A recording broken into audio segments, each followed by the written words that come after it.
chapter 29. Ang offering sa pag-celebrate ng bagong taon. Sa unang araw ng 7th month, dapat mag-gather kayo para mag-worship at huwag kayo magtrabaho. Magiging araw ito ng pagpapatunog nyo ng mga trumpets. Mag-offer kayo kay Lord ng offering na susunugin. Magbibigay ito ng mabangong amoy na magpapasaya kay Lord. Ito ang i-offer nyo: isang batang toro, isang lalaking tupa, at 7 lalaking tupa na tig-iisang taong gulang. Dapat walang defect ang lahat ng mga ito.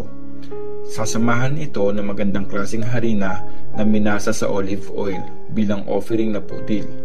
3 kilong harina para sa toro, 2 kilo para sa lalaking tupa, at 1 kilo naman kada isa sa 7 batang tupa. Mag-offer din kayo ng isang lalaking kambing bilang offering para sa kasalanan.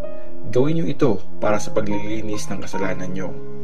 I-offer nyo ang mga ito bukod pa sa mga offering na susunugin, kasama ang offering na butil at offering na wine tuwing new moon.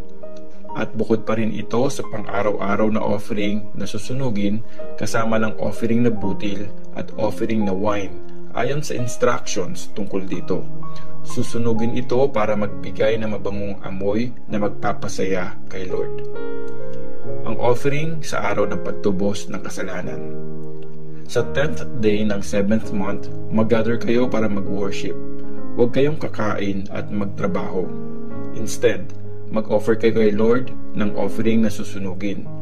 Magbibigay ito ng mabangong amoy na magpapasaya kay Lord.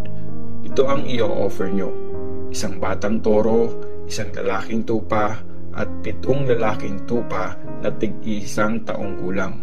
Dapat walang defect ang lahat ng mga ito.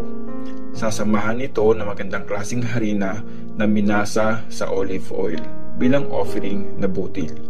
3 kilong harina para sa toro, 2 kilo para sa lalaking tupa, at 1 kilo naman kada isa sa 7 batang tupa.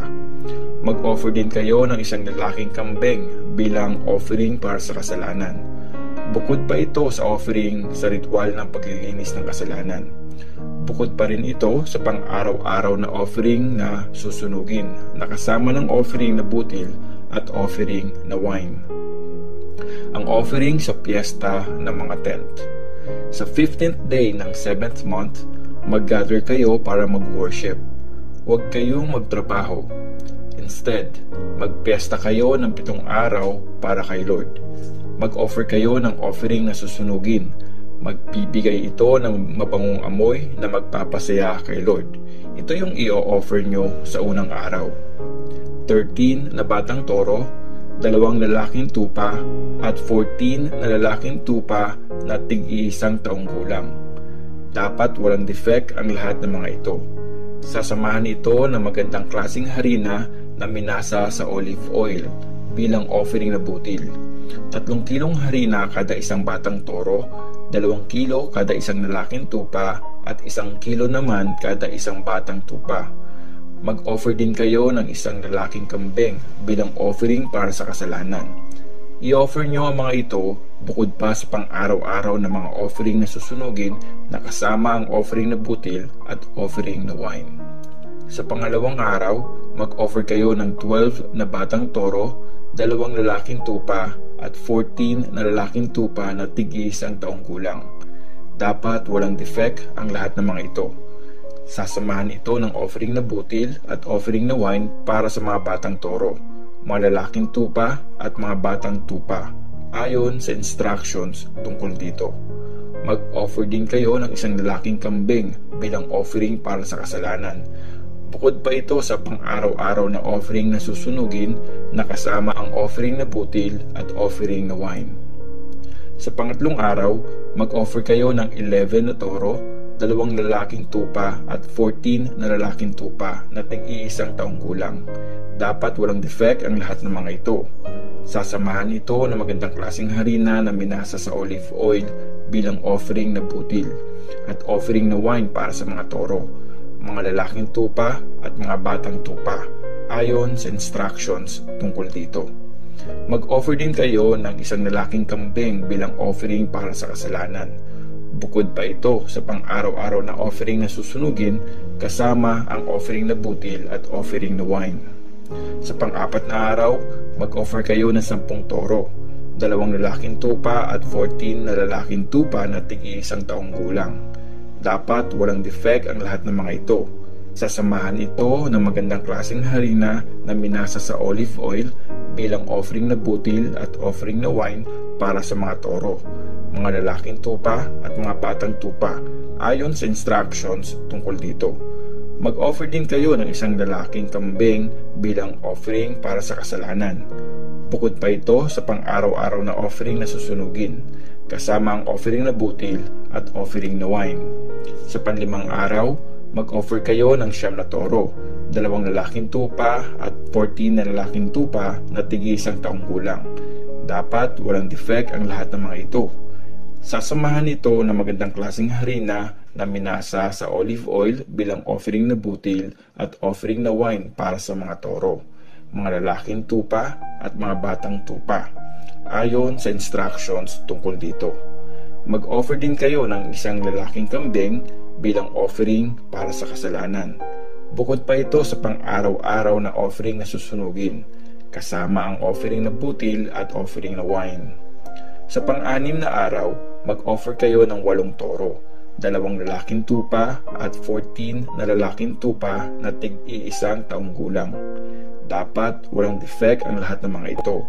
Sasamahan ito ng magandang klaseng harina na minasa sa olive oil bilang offering na butil at offering na wine para sa mga toro, mga lalaking tupa at mga batang tupa, ayon sa instructions tungkol dito.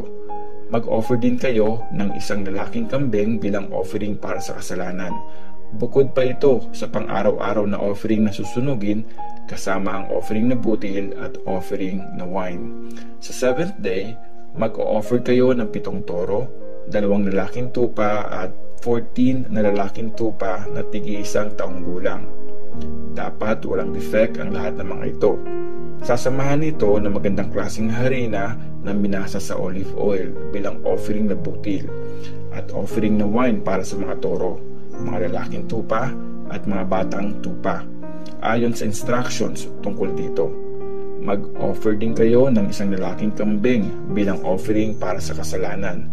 Bukod pa ito sa pang-araw-araw na offering na susunugin, kasama ang offering na butil at offering na wine.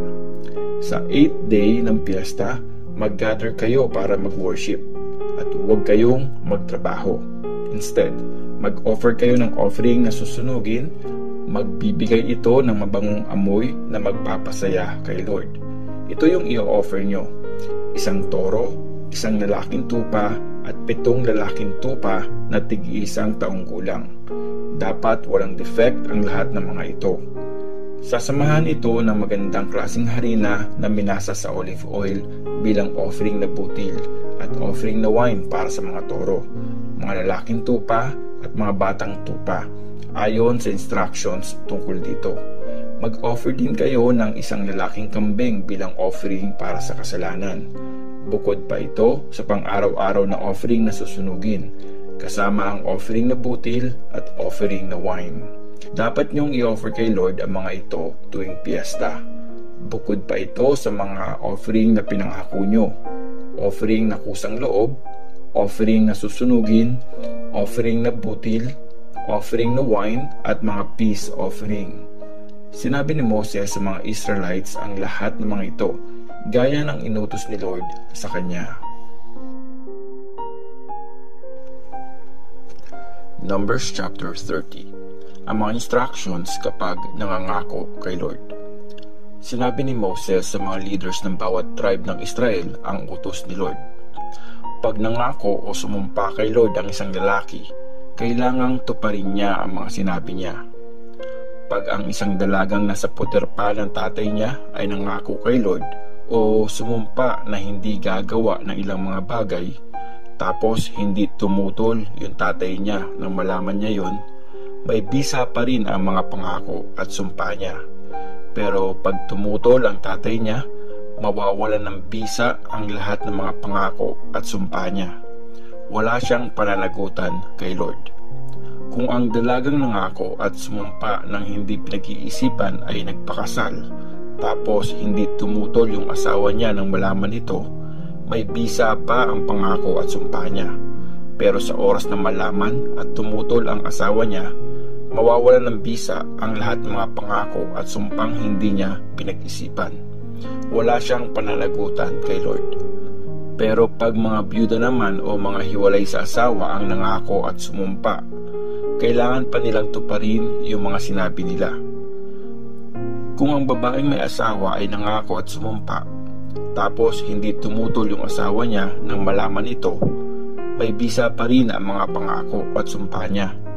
Pero sa oras na malaman at tumutol ang asawa niya, mawawala ng bisa ang lahat ng mga pangako at sumpa niya. Wala siyang pananagutan kay Lord.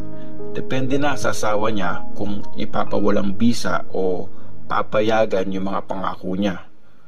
Pero pag walang sinabi yung lalaki sa oras na malaman yon, ibig sabihin pumapayag ito sa mga pangako at sumpa niya.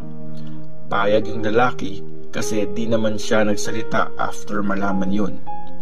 Pero pag hindi agad siya tumutol, siya yung mananagot.